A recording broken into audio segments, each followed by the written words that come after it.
नमस्कार दोस्तों, welcome back to my channel the Learnoshala 2.0 में आपका स्वागत है। दोस्तों, तो यदि आप लोगों ने नवोदय का एग्ज़ाम 8 क्लास का नवोदय का एग्ज़ाम जो कि 16 मार्च 2024 को होने वाला है, उसमें से मैथ्स का जो क्वेश्चन आएगा, ठीक है, इसमें से मैं 5 सेट बना रहा हूँ। 1 2 3 4 5, ये 5 सेट में 100 क्वेश्चन है दोस्तों। 5 गुना 20 क्वेश्चन यानी कि 100 क्वेश्चन है। ये 100 क्वेश्चन में आपका 100% है, 50 क्वेश्चन लड़ेगा ही लड़ेगा, 100% गारंटी के साथ। यदि आप इस चैनल को सब्सक्राइब किए हैं और अगर नहीं लड़ा तो चैनल को अनसब्सक्राइब कर दीजिएगा, ठीक है दोस्तों। तो जल्दी से वीडियो को शुरू से अंत तक देखें, और अगर सेट 1 और सेट 2 का क्वेश्चन आप लोगों ने नहीं देखा है, वीडियो नहीं देखा है, तो डिस्क्रिप्शन बॉक्स में लिंक दिया हुआ है, तो जाके डिस्क्रिप्शन बॉक्स में लिंक में जाके आप लोग सेट 1 सेट 2 देख लें, ठीक है। तो दोस्तों, जल्दी से चैनल को सब्सक्राइब भी कर लीजिए। आइए अब हम लोग क्वेश्चन की शुरुआत करते हैं, ठीक है। पहला क्वेश्चन है दोस्तों, 41 लिखा हुआ है, उसमें आपको नहीं जाना है, क्वेश्चन नंबर ये 1 हो गया, ठीक है। 7 का व्युत्क्रम होगा। व्युत्क्रम कहने का मतलब है दोस्तों कि इनवर्स, यानी कि 7 है तो 7 का उल्टा 1/7, ठीक है। अगर 1/4 है तो वो हो जाएगा 4/1, इसका उल्टा, यानी कि व्युत्क्रम यही कहलाता है। अगर 5/2 है तो 2/5 हो जाएगा, ये इसका व्युत्क्रम हो गया, ठीक है। तो 7 का व्युत्क्रम निकालने बोला है, तो option A 1 number right answer, okay. चलिए अगले क्वेश्चन पे आते हैं, क्वेश्चन नंबर 42 यानी कि 2 नंबर क्वेश्चन को देखते हैं। 900 का वर्गमूल क्या होगा? 900 का वर्गमूल यानी कि 30 गुना 30, ठीक है, कितना हो जाएगा? 3 तिया 9 और ये 2 0 यानी कि 900 हो गया। अब ये 2 का पेयर कितना निकलेगा बाहर? 1 यानी कि 30। 900 का वर्गमूल कितना हो जाएगा? 30, यानी कि ऑप्शन 3 नंबर इसका राइट आंसर होगा, ठीक है। अब पूछ रहा है क्वेश्चन नंबर 3 में यानी कि 43 में कि 512 का घनमूल क्या होगा? तो चलिए 512 का हम लोग घनमूल निकालते हैं। 2 से देंगे तो 2 से देंगे तो कितना हो जाएगा? 2 हो जाएगा। उसके बाद कितना, 5 का 2 हो जाएगा, 1 यहाँ आएगा तो ये 5 हो जाएगा, और ये हो जाएगा 6, 12 का आधा 6, ठीक है। फिर 2 से देंगे तो हो जाएगा 1, ये हो जाएगा 2, ये हो जाएगा 8। फिर 2 से देंगे तो 12 का आधा हो जाएगा 6, और 8 का आधा हो जाएगा 4। फिर 2 से देंगे तो ये 6 का आधा हो जाएगा 3, और 4 का आधा हो जाएगा 2। फिर 2 से देंगे तो कितना हो जाएगा? ये 16 हो जाएगा। फिर 2 से देंगे तो कितना हो जाएगा? 8 हो जाएगा, ठीक है। 8, अब 8 को फिर से 2 से देंगे तो ये 4 हो जाएगा, और फिर 2 से देंगे तो ये 2 हो जाएगा। अब कितना 2 आया वो हम लोग काउंट कर लेते हैं। 1 2 3 4 5 6 7 8, ठीक है दोस्तों। चलिए अब टोटल कितना 2 आ गया है? 9 ठो। तो 9 को हम लोग लिख लेते हैं घनमूल के रूप में। 3 यहाँ होगा घनमूल का ऑप्शन। 1 2 3 यानी कि 1 2 3 हो गया। फिर 1 2 3 यानी कि 2 गुना 2 गुना 2, और फिर इधर 1 2 3 यानी कि 2 गुना 2 गुना 2। अब 3 3 का घनमूल में हम लोग पेयर बना लेते हैं, ठीक है। 3 3 का पेयर बना लिए। अब कितना बाहर निकलेगा? 1 2 और ये 3 यानी कि 8। इसका राइट आंसर क्या हो जाएगा दोस्तों? ऑप्शन 1 नंबर यानी कि 8, ओके। चलिए अगले क्वेश्चन पे आते हैं, क्वेश्चन नंबर 44 को देखते हैं। 44 यानी कि 4, ए का मान 1 है, बी का मान 2 है, तो इतना का मान हम लोग को ज्ञात करना है। तो यानी कि 1 का मान a/b प्लस b का पावर a, इसका हमको वैल्यू निकालना है। a का वैल्यू कितना है? 1, और b का वैल्यू कितना है? 2, ठीक है, प्लस b का वैल्यू कितना है? 2, और a का वैल्यू कितना है? 1, ठीक है। अब यहाँ से 1 का पावर कितना होगा? 2 यानी कि 1 हो जाएगा, प्लस 2 का पावर अगर 1 करेंगे तो कितना होगा? 2 होगा, यानी कि टोटल कितना आ गया? 3। तो ऑप्शन 2 नंबर इसका क्या होगा? Right answer. चलिए अगला क्वेश्चन पे आते हैं, क्वेश्चन नंबर 45 पे देखते हैं। 45 में बोल रहा है 10 गुना 0, 10 गुना 0 यानी कि इसका पावर कितना हो गया? 0। 0 के साथ कोई भी संख्या गुना होगा तो उसका पावर 0, प्लस बोल रहा है 0, तो 0 0 को जोड़ देंगे तो कितना आएगा? 0। इसका राइट आंसर क्या हो जाएगा दोस्तों? ऑप्शन 4 नंबर, यानी कि राइट आंसर ऑप्शन 4 नंबर 0, ठीक है। चलिए अब अगला क्वेश्चन पे आते हैं। अगला क्वेश्चन हमको बोल रहा है 46 में कह रहा है कि 15m माइनस 5m स्क्वायर में एवं 6m स्क्वायर माइनस 13m का योगफल ज्ञात करना है। योगफल यानी कि जोड़ ज्ञात करना है। तो हम लोग जल्दी से ज्ञात कर लेते हैं। जल्दी से कैसे ज्ञात करेंगे? तो 15m माइनस 5m²। ठीक है, अब जोड़ निकालना है तो दोनों को क्या करेंगे, प्लस का साइन दे देंगे, 6m² माइनस 13m। अब m वाला के साथ जुटेगा या घटेगा, m² वाला के साथ जुटेगा घटेगा। तो यहाँ 6m में 5m को घटाएंगे तो क्या बचेगा, 1m²। और यहाँ पे 15 में से 13 को घटाएंगे तो कितना बचेगा, 2m, यानी कि m² प्लस 2m। ये देखिए किस ऑप्शन में है, किस ऑप्शन में है, जल्दी से देखिए, जल्दी से, ऑप्शन ए में। तो इसका राइट आंसर ऑप्शन ए। ठीक है, चलिए अगला क्वेश्चन हम लोग देखते हैं, क्वेश्चन नंबर 47 यानी कि 7 नंबर क्वेश्चन को, कि इतना में से इतना को घटाने पर क्या प्राप्त होगा।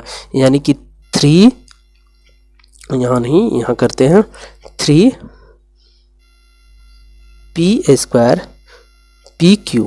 ठीक है, p² प्लस 2pq² में हमको घटाना क्या है, घटाना है 2p² प्लस 2pq², इतना हमको घटाना है।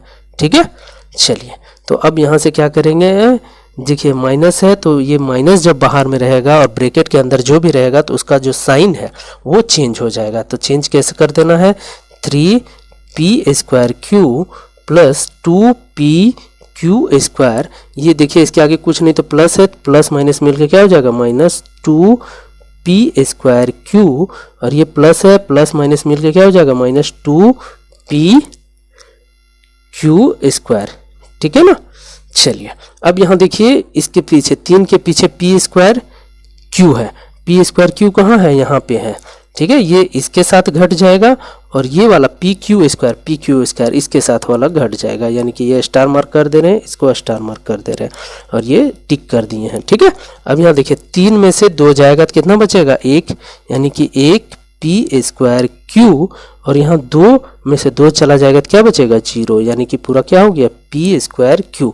अब p²q कहाँ पे है, जल्दी से देखिए, p²q 3 नंबर ऑप्शन में, तो इसका राइट आंसर क्या हो जाएगा, 3 नंबर ऑप्शन p²q। ठीक है, चलिए क्वेश्चन नंबर 48 को देखते हैं जल्दी से, a² प्लस 2ab का गुणनखंड क्या होगा।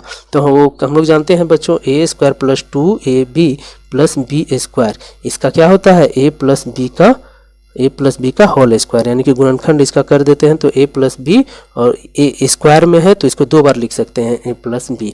अब ये देखिए किस ऑप्शन में है, ये है मेरा पहला नंबर ऑप्शन में, तो राइट आंसर पहला नंबर। ओके, चलिए अगला क्वेश्चन को देखते हैं, 49 नंबर। क्या कह रहा है दोस्तों कि 91y² में भाग करना है 13y को। ठीक है, 91y² को भाग करना है 13y से। तो यहाँ पे अब इसको हम लोग भाग कर लेते हैं, 91 गुना ये y² को 2 बार लिख सकते हैं। ठीक है, बटा 13y। अब ये एक चला गया, तब ये चला गया। अब 13 सत्ते कितना होता है, 91, यानी कि यहाँ क्या बच गया, 7y। अब 7y देखिए किस में है दोस्तों, ऑप्शन 1 नंबर 7y। तो राइट आंसर क्या हो जाएगा, 7y, यानी कि ऑप्शन 1। ठीक है, चलिए अगला क्वेश्चन हम लोग देख लेते हैं। अगला क्वेश्चन कह रहा है 50 नंबर यानी कि 10 नंबर क्वेश्चन, 2y प्लस 3 बराबर 9। तो y का मान कितना होगा, तो y का मान यानी कि 2y प्लस 3 बराबर 9। तो यहाँ पे क्या हो जाएगा, 2y प्लस बराबर, ये प्लस है, प्लस को जब उधर ले जाएंगे तो क्या चीज़ में बदल जाएगा, माइनस में। ठीक है, तो 2y, अब 9 में से 3 जाएगा, 9 में 3 जाएगा तो कितना बचेगा, 6। अब यहाँ से 2 यानी कि y बराबर क्या हो जाएगा, 6/2। ये 2 क्या है, y के साथ गुना में है तो इधर आएगा तो भाग में चला जाएगा, तो ये हो जाएगा 3। अब देखिए जल्दी से 3 किस में है, ऑप्शन 3। राइट आंसर क्या हो जाएगा, ऑप्शन 3। Okay, option 3।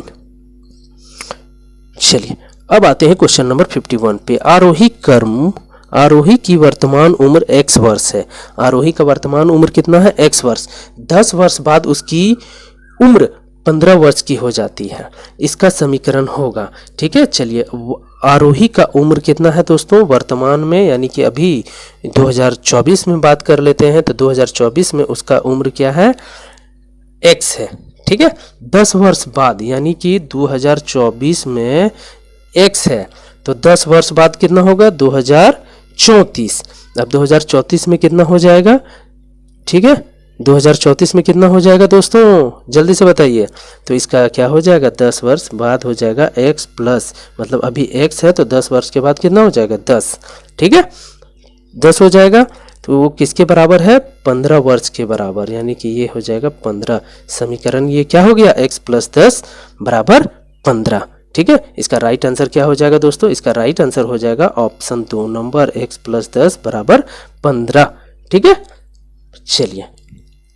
चलिए अब अगला क्वेश्चन हम लोग देखते हैं 52 नंबर, ठीक है। 52 नंबर देखते हैं क्या बोल रहा है। एक फ्रॉक का मूल्य 440 रुपया है, सेल में 20% बट्टा घोषित की जाती है, उस फ्रॉक का पर बट्टे की राशि क्या है, ठीक है, बट्टे की राशि क्या है, यानी कि 20%। तो 440 का दोस्तों 440 का हम लोग 20% निकाल लेते हैं, 20% निकाल लेंगे तो कितना होगा, यानी कि 100, ठीक है। 10101010 44 दूना 88 रुपया, बट्टे की राशि क्या हो जाएगा दोस्तों 88 रुपया, ठीक है। अब 88 रुपया देखिए किस ऑप्शन में है, इस ऑप्शन नंबर 3 में है, ठीक है। तो 52 का ऑप्शन नंबर 3 हो जाएगा राइट आंसर, ओके, समझ में आ रहा है ना। चलिए जल्दी से आ रहा है तो कमेंट भी कीजिए आप लोग। चलिए 53 नंबर देख लेते हैं। एक नल 420 बोतल 4 घंटे में भरती है, ठीक है। तो 6 घंटे में कितनी बोतल भरेगी, 6 घंटे में कितनी, यानी कि 4 घंटा में कितना बोतल 420 बोतल, 1 घंटा में 420 बटा 4, तो अब बोल रहा है 6 घंटा में, तो 6 घंटा में 420 बटा 4 गुना 6, तो अब ये काट देते हैं 2, ये हो जाएगा 3 और ये 2 से काटेंगे तो ये हो जाएगा 210, ठीक है, यानी कि 210 और इधर 3, अब यानी कि 210 गुना 3 करेंगे तो 3 एकम 3 हो जाएगा, 3 दूना 6 हो जाएगा, यानी कि 630।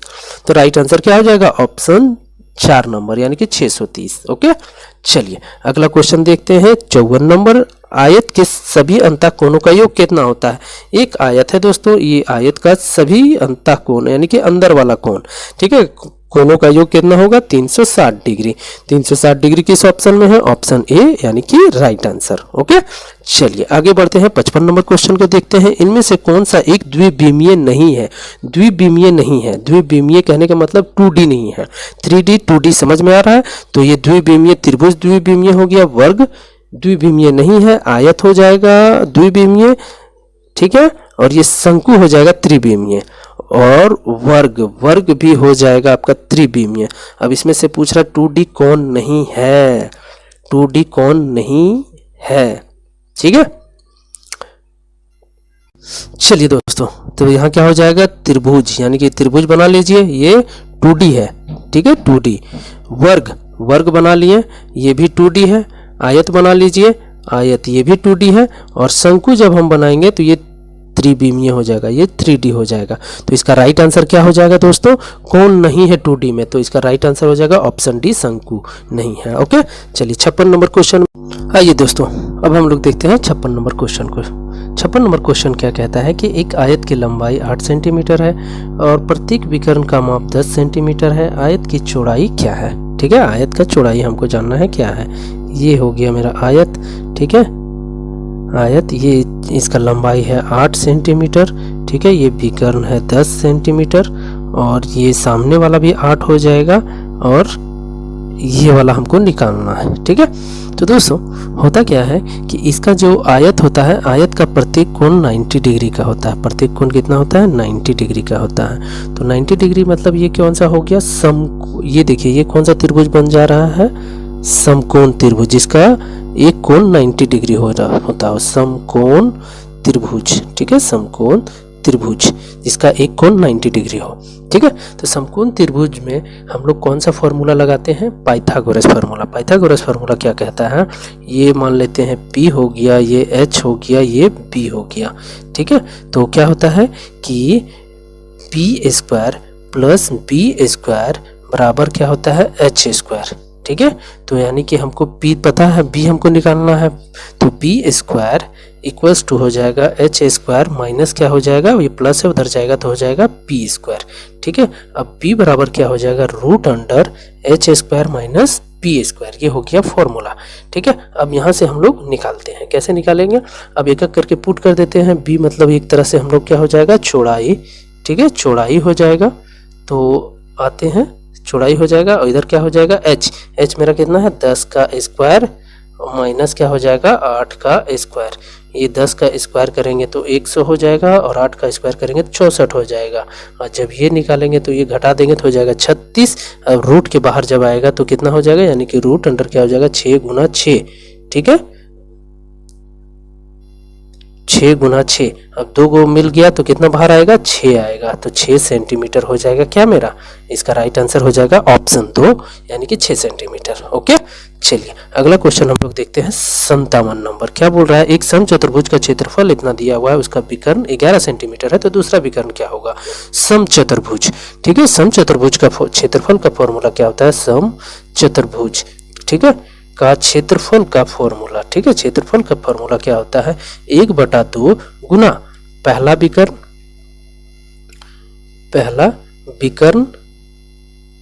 गुना दूसरा विकर्ण, ठीक है, दूसरा विकर्ण, ये होता है फॉर्मूला। ठीक है, तो हमको यहाँ देखिए पहला विकर्ण उसका एक ठो विकर्ण दिया हुआ है, दूसरा विकर्ण हमको निकालना है, तो यानी कि ये और क्षेत्रफल दिया हुआ है, तो क्षेत्रफल मेरा कितना है 88 बराबर हो जाएगा 1/2 गुना पहला विकर्ण दिया हुआ है 11, दूसरा विकर्ण को हम लोग D2 मान लेते हैं। ठीक है, तो अब क्या होगा, ये भाग में है उधर जाएगा तो क्या होगा गुना 88 गुना 2 हो जाएगा, बटा ये गुना में है, अब उधर जाएगा तो क्या हो जाएगा बराबर के वो सट जाएगा तो भाग में बदल जाएगा, तो ये हो जाएगा D2। अब यहाँ से काट देते हैं 11 एकम 11, 11 8 88, 8 दूना 16, यानी कि D2 मेरा क्या हो जाएगा 16 सेंटीमीटर। अब 16 सेंटीमीटर कौन सा ऑप्शन में है दोस्तों, तो ऑप्शन 2 में दिख रहा है। ठीक है, इसका स्क्रीनशॉट लीजिए, उसके बाद मैं दिखाता हूँ। तो 16 किस में है देख लीजिए, 16 है ऑप्शन 2 में, तो इसका राइट आंसर 16 सेंटीमीटर। ओके, चलिए अब 58 में आते हैं। एक बेलन जिसकी त्रिज्या r सेंटीमीटर है, ऊंचाई h है, तो उसका वक्र पृष्ठीय क्षेत्रफल कितना होगा, वक्र पृष्ठीय क्षेत्रफल। ठीक है, तो आइए हम लोग देखते हैं वक्र पृष्ठीय क्षेत्रफल क्या होगा। ठीक है, एक बेलन सबसे पहले हम लोग बना लेते हैं, एक बेलन बना लिए, ये हो गया बेलन। ठीक है, ये है उसका त्रिज्या r, ये है ऊंचाई h। ठीक है, तो हमको निकालना क्या है, संपूर्ण पृष्ठीय क्षेत्रफल क्या होता है, यानी कि बेलन का वक्र पृष्ठीय क्षेत्रफल बोला है। वक्र पृष्ठीय क्षेत्रफल मतलब ये वाला भाग, ये वाला भाग। ठीक है, और अगर संपूर्ण बोलेगा तो ये भी ऐड हो जाएगा, ये भी ऐड हो जाएगा, तो उसका होता है 2 पाई आर एच। ठीक है दोस्तों, 2 पाई आर एच प्लस क्या होगा, अगर ये दोनों अगर जुड़ जाएगा तो इसको भी जोड़ देना है। ओके, तो इसका राइट आंसर क्या हो जाएगा दोस्तों, ऑप्शन ए। ठीक है, चलिए अब यहाँ मैं बता देता हूँ, बेलन का आयतन का फॉर्मूला ये होगा पाई आर स्क्वायर एच, ये क्या हो जाएगा आयतन का फॉर्मूला। ठीक है, उसके बाद ये क्या हो जाएगा, ये वक्र पृष्ठीय क्षेत्रफल का फॉर्मूला, और संपूर्ण पृष्ठीय क्षेत्रफल अगर बोलेगा तो यहाँ पे क्या हो जाएगा, इसको ये पाई आर स्क्वायर यानी कि वृत्त का क्षेत्रफल को जोड़ देना। ये वृत्त ही है एक यहाँ और यहाँ भी एक वृत्त है, तो 1 2 दो बार जोड़ देंगे तो ये हो जाएगा, यानी कि 2 पाई आर एच प्लस हो जाएगा 1 मिलके 2 पाई आर स्क्वायर। अब यहाँ से देखिए कॉमन क्या है, 2 पाई और आर। ठीक है, तो 2 पाई आर हम निकाल लेंगे तो क्या बच जाएगा, आर प्लस एच।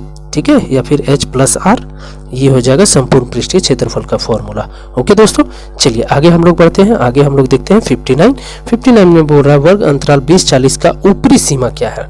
ऊपरी सीमा यानी कि 20 और 40 का ऊपरी सीमा, तो जो सबसे बड़ा है वो ऊपरी सीमा है, ऊपरी सीमा। ठीक है, और जो सबसे छोटा है वो है निम्न सीमा, यानी कि उच्च सीमा और निम्न सीमा।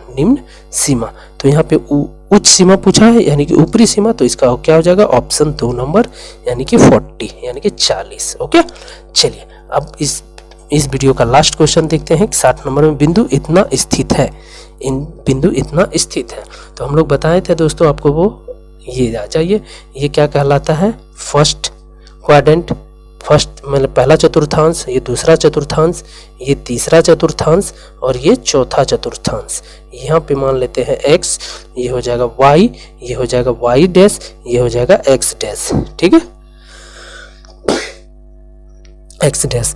तो अब ये देखिए x y, तो यहाँ पे होगा प्लस, यहाँ पे होगा x का माइनस और y का प्लस, यहाँ पे क्या होगा x का माइनस और y का भी माइनस, और चौथे पे क्या होगा x का होगा प्लस और y का क्या होगा माइनस होगा। ठीक है, तो अब यहाँ पूछा है कि 7 और 2, 7 मेरा क्या है, इसके आगे कुछ नहीं तो प्लस है, इसके आगे भी कुछ नहीं तो प्लस है, यानी कि दोनों प्लस में है। दोनों प्लस किस में है, पहला चतुर्थांश में। तो पहला चतुर्थांश यानी कि ऑप्शन ए इसका राइट आंसर हो जाएगा। ओके दोस्तों, तो दोस्तों यदि वीडियो का क्वालिटी और कंटेंट आप लोगों को पसंद आ रहा हो तो चैनल द लर्नोशाला 2.0 को सब्सक्राइब जरूर कर ले, साथ में वीडियो को लाइक